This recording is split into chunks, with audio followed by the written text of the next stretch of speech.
हर हर महादेव। केदारनाथ हिमालय के केदार पर्वत पर स्थित है। केदारनाथ धाम तीन तरफ पहाड़ों से घिरा हुआ है।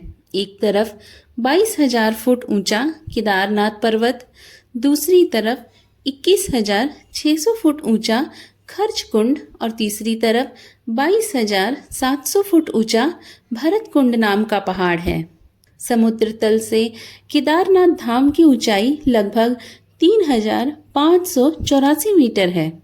यहाँ 5 नदियों का संगम है: मधुगंगा, क्षीरगंगा, सरस्वती, स्वर्ण गौरी और मंदाकिनी। इन नदियों में से कुछ का अब अस्तित्व नहीं रहा, लेकिन अलकनंदा की सहायक नदी मंदाकिनी नदी आज भी मौजूद है। इसी के किनारे केदारेश्वर धाम स्थित है। यहाँ सर्दियों में भारी मात्रा में बर्फ और बारिश में बहुत सारा पानी रहता है। यह मंदिर 6 फीट ऊंचे चौकोर चबूतरे पर बना हुआ है। मंदिर में मुख्य भाग में मंडप और गर्भगृह के चारों ओर परिक्रमा पथ है। बाहर आंगन में नंदी बैल भगवान शिव के वाहन के रूप में विराजमान हैं, जिनकी श्रद्धालु पूजा भी करते हैं।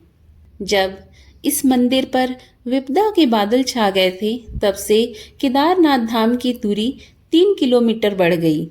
पहले यात्रियों को गौरी कुंड से धाम तक पहुंचने के लिए 14 किलोमीटर तक का पैदल सफर करना पड़ता था, लेकिन अब यह दूरी 17 किलोमीटर की हो गई है।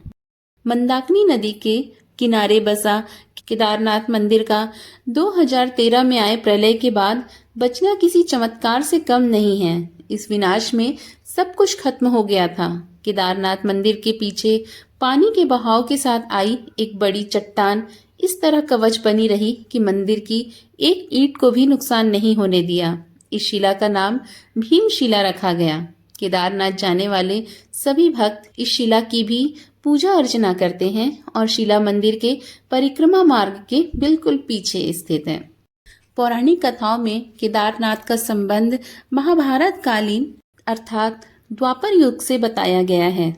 पांचों भाई पांडवों को अपने भाइयों को यानी कौरवों को युद्ध में मारने के कारण भातृ दोष लगा था, जिसका निवारण केवल बाबा भोलेनाथ कर सकते थे। पर बाबा उन्हें दर्शन नहीं देना चाहते थे, इसलिए वह छुप रहे थे। बाबा भोलेनाथ को ढूंढते हुए पांडव देवभूमि में आए तो भोलेनाथ गुप्त काशी में दिखे और फिर गायब हो गए। भोलेनाथ ने बैल का रूप धारण किया और केदारनाथ आकर बैलों के झुंड में घुस गए ताकि पांडव उन्हें पहचान न सके।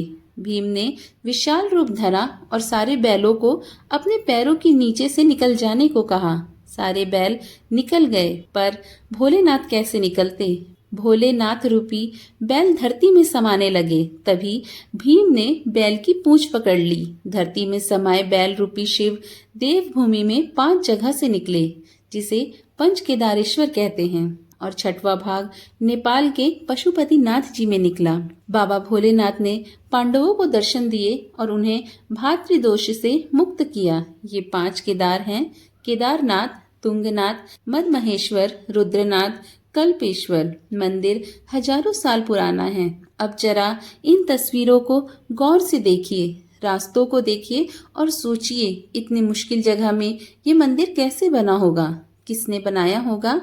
ये पत्थर, ये डिजाइन कैसे हुआ होगा? 400 साल तक बर्फ के नीचे मंदिर दबा रहा। 2013 की आपदा में कुछ नहीं बिगड़ा। इसलिए बोलते हैं, आदि भी तू अंत भी तू। बाबा भोलेनाथ केदार ही हैं। ऐसा माना जाता है कि केदारनाथ जागृत महादेव हैं। आइए इससे भी जुड़ी एक सच्ची घटना सुनते हैं। एक बार एक शिव भक्त अपने गांव से केदार धाम यात्रा पर निकला। पहले यातायात की सुविधाएं तो होती नहीं थी। वह पैदल ही निकल पड़ा। रास्ते में जो भी मिलता केदारनाथ का मार्ग पूछ लेता। मन में भगवान शिव का ध्यान करता रहता। चलते चलते उसको महीनों बीत गए। आखिरकार एक दिन वह केदार धाम पहुंच ही गया।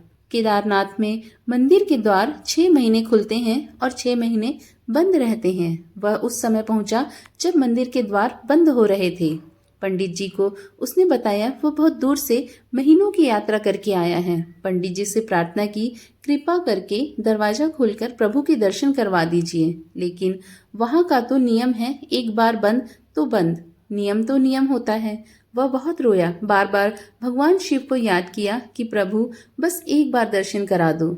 वह सभी से प्रार्थना कर रहा था, लेकिन किसी ने भी नहीं सुनी। पंडित जी बोले, अब यहाँ 6 महीने बाद आना, 6 महीने बाद यहाँ के दरवाजे खुलेंगे। यहाँ 6 महीने बर्फ और ठंडी पड़ती है। और सभी जन वहां से चले गए। वह वहीं रोता रहा। रोते रोते रात होने लगी, चारों तरफ अंधेरा हो गया, लेकिन उसे विश्वास था अपने शिव पर कि वो जरूर कृपा करेंगे।